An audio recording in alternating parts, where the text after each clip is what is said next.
السلام علیکم ویئرس 15ویں قسط کے آغاز میں ماریا اپنے کمرے کی سیٹنگ کر رہی ہوتی ہے اور اماندا وہاں پر آ جاتی ہے۔ وہ اسے پوچھتی ہے کیا تم نے یہ خوشبو لینی ہے؟ اس کی خوشبو بہت اچھی ہے۔ ماریا اس پر حملہ کر دیتی ہے اور اس کو وہاں پر ہی ختم کر دیتی ہے کیونکہ وہ اس کی خبریں اورال تک پہنچا رہی ہوتی ہے۔ دوسری طرف قبیلے کا منظر شروع ہوتا ہے۔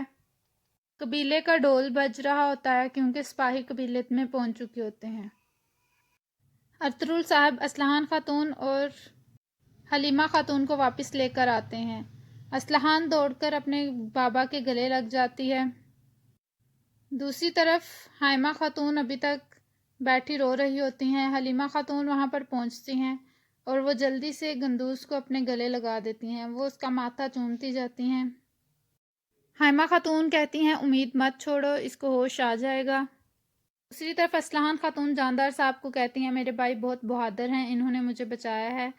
ادھر سے ارطغرل خیمے میں آتا ہے۔ حلیمہ کہتی ہے کہ ارطغرل اسے گندوز کو کہیں بولے، اس کو کہیں میرے ساتھ ایسا مت کرے، میں اس کے بغیر کیا کروں گی۔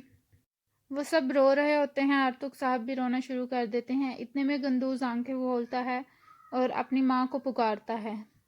سب حیران ہو جاتے ہیں، خوش ہو جاتے ہیں۔ ارطغرل بھی روتا ہوا ہنسنا شروع ہو جاتا ہے اور اللہ تعالیٰ کا شکر ادا کرتا ہے۔ حلیمہ جلدی سے گندوز کے پاس جاتی ہے اور اس کو اٹھا لیتی ہے۔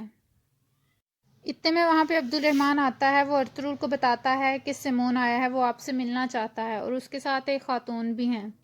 دوسری طرف سب خیمے میں ہوتے ہیں۔ جاندار اورال سے پوچھتے ہیں کہ تم کہاں پر گئے تھے؟ اورال کہتا ہے میں سعادتین کوپیک سے ملنے گیا تھا۔ ارطغرل باہر نکلتا ہے۔ جاندار اسے پوچھتے ہیں اب بچے کا حال کیسا ہے؟ ارطغرل کہتا ہے اللہ کے شکر سے اس کو ہوش آ چکا ہے۔ دوسری طرف وہ باہر آتے ہیں۔ سیمون اماندا کے ساتھ وہاں پر موجود ہوتا ہے۔ سیمون کہتا ہے جیسے کہ میں نے وعدہ کیا تھا میں آپ کی مدد کروں گا، مجھے اس عورت پر شک ہے، اس لیے میں اس کو آپ کے پاس لے کر آیا ہوں۔ آپ اس سے گلوا سکتے ہیں کہ یہ سب کچھ کس نے کیا ہے۔ اورال جب اس عورت کو دیکھتا ہے اور وہ حیران ہو جاتا ہے کیونکہ اسے خدشہ ہوتا ہے کہ کہیں وہ اس کے خلاف بول نہ پڑے۔ حلیمہ جلدی سے اس کو دیکھتی ہے اور اسے کہتی ہے تمہیں میرے چھوٹے سے بچے سے کیا مسئلہ تھا؟ ارطغرل اسے روک دیتا ہے۔ ارطغرل کہتا ہے آپ کا بہت شکریہ۔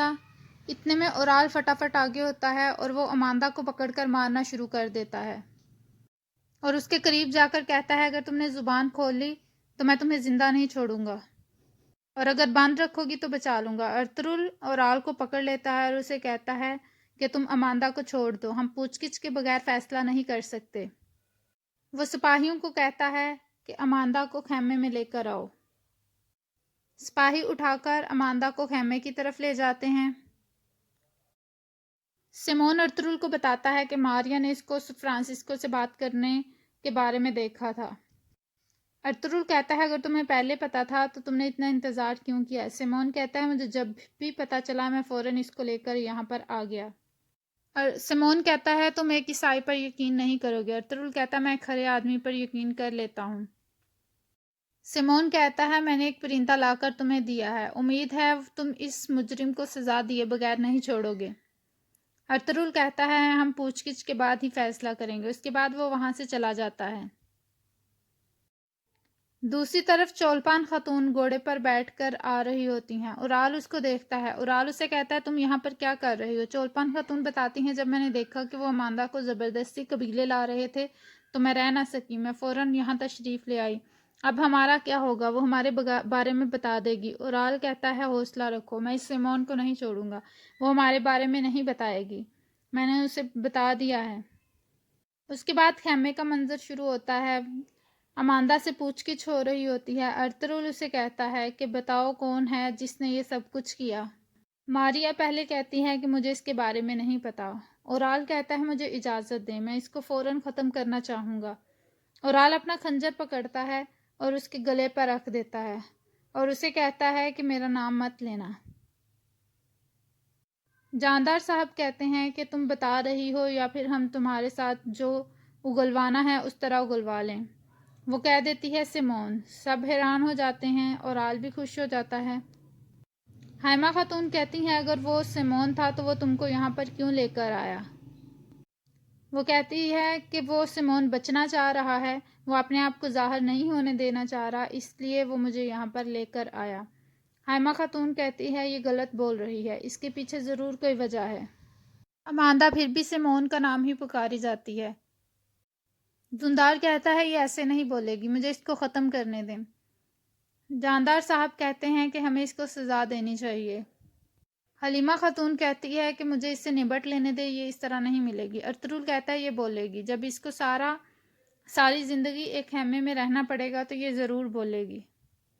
اس کے بعد اورال آگے بڑھتا ہے کیونکہ اسے خدشہ ہے کہ اگر وہ اسے جیل والے خیمے میں رکھیں گے تو وہ اپنا سچ بتا دے گی۔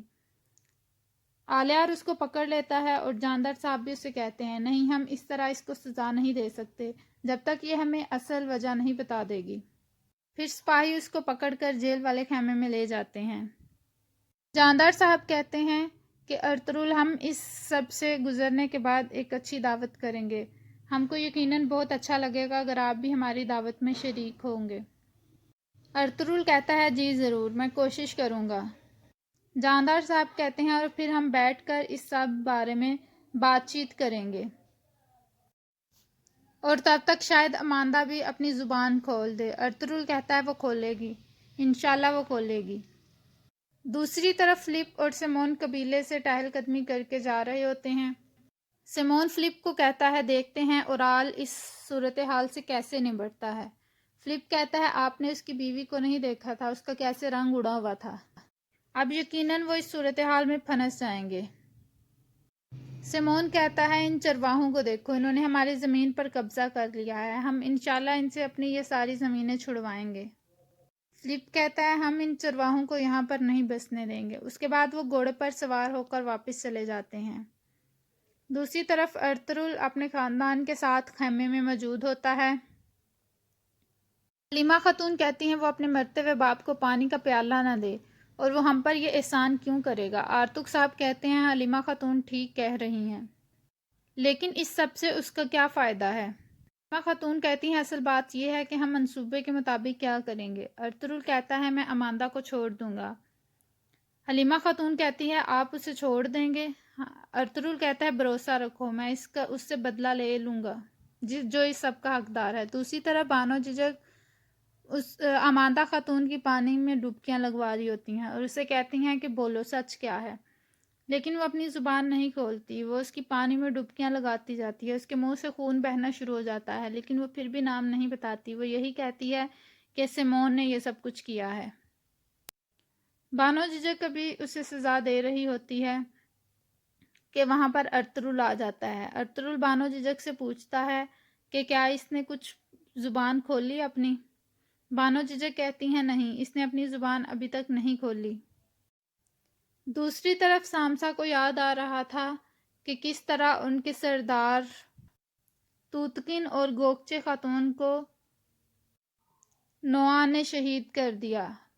وہ روتے ہوئے ان کو یاد کر رہا ہوتا ہے، اس کے ذہن میں وہ سارا منظر آ جاتا ہے جب گوکچے اور توتکن اپنی آخری سانسیں لے رہے ہوتے ہیں۔ وہ کہتا ہے کاش آج کے دن توتکن صاحب ہمارے ساتھ ہوتے اور کتنا اچھا ہوتا، میں ان کو بہت یاد کرتا ہوں، مجھے پرانے دن بہت یاد آتے ہیں، تب ہمارے کتنے اچھے دن تھے، لیکن اب ہر طرف چالیں ہی چالیں ہیں، مجھے ان کے بغیر کچھ بھی اچھا نہیں لگتا، میری زندگی کا صرف ایک ہی مقصد ہے کہ میں ان کا بدلہ لے لوں، اس کے بعد میں چاہے مر بھی جاؤں، مجھے کوئی فرق نہیں پڑتا۔ دوسرے سپاہی اس کو حوصلہ دیتے ہیں اور کہتے ہیں کہ تم فکر نہیں کرو، انشاءاللہ سب کچھ ٹھیک ہو جائے گا، ارطغرل صاحب بھی ہمارے ساتھ بالکل توتکن صاحب کی طرح پیار کرتے ہیں۔ دوسری طرف بانو جھجک ابھی تک اس سے پوچھ گچھ کر رہی ہوتی ہے، لیکن وہ اپنی زبان نہیں کھولتی، وہ مکمل زخمی ہو جاتی ہے۔ بانو جھجک کہتی ہے تم اس طرح اپنی زبان نہیں کھولو گی۔ وہ اپنا خنجر نکال لیتی ہے، اتنے میں ارطغرل وہاں آ جاتا ہے۔ ارطغرل اسے کہتا ہے بانو جھجک کو کہ اماندا بے قصور ہے۔ بانو جھجک کہتی ہے آپ کیا کہہ رہے ہیں صاحب، میں اس کو ٹھیک کر لوں گی، یہ ضرور اپنی زبان کھولے گی اور ہمیں سچ بتائے گی۔ ارطغرل کہتا ہے نہیں، مجھے پتہ چل گیا ہے حقیقت کیا ہے، اماندا کا اس میں کوئی قصور نہیں ہے، اس کو چھوڑ دو۔ بانو جھجک اس کو چھوڑ دیتی ہے اور وہ پھر چلی جاتی ہے۔ دوسری طرف جاودار قبیلے کا منظر شروع ہوتا ہے۔ جاندار صاحب اپنی اولاد کے ساتھ خیمے میں موجود ہوتے ہیں، اورال اور آلیار۔ وہ کہتے ہیں مجھے آج تم دونوں پر فخر محسوس ہو رہا ہے۔ تم دونوں نے کس طرح متحد ہو کر اپنی بہن کی جان بچائی۔ تمہاری ماں زندہ ہوتی تو وہ بھی تم لوگوں پر فخر کرتی۔ جاندار اورال سے کہتے ہیں تم امیر سعادتین کوپیک سے کیوں ملے تھے؟ اورال کہتا ہے وہ ہمیں کچھ زمینیں دینا چاہ رہے ہیں۔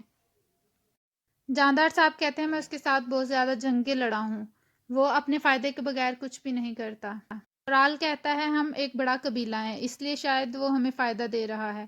اس کے بعد وہ باہر آتا ہے۔ اورال اپنے سپاہی کو کہتا ہے سپاہی تیار کرو، ہم سیمون پر سرائے گرانے جا رہے ہیں۔ یہاں پر اس قسط کا اختتام ہوتا ہے۔ ویڈیو پسند آئے تو لائک کریے گا، کمنٹ کر کے بتائے گا کیسی لگی آپ کی آج کی ایپیسوڈ۔ تھینک یو، اللہ حافظ۔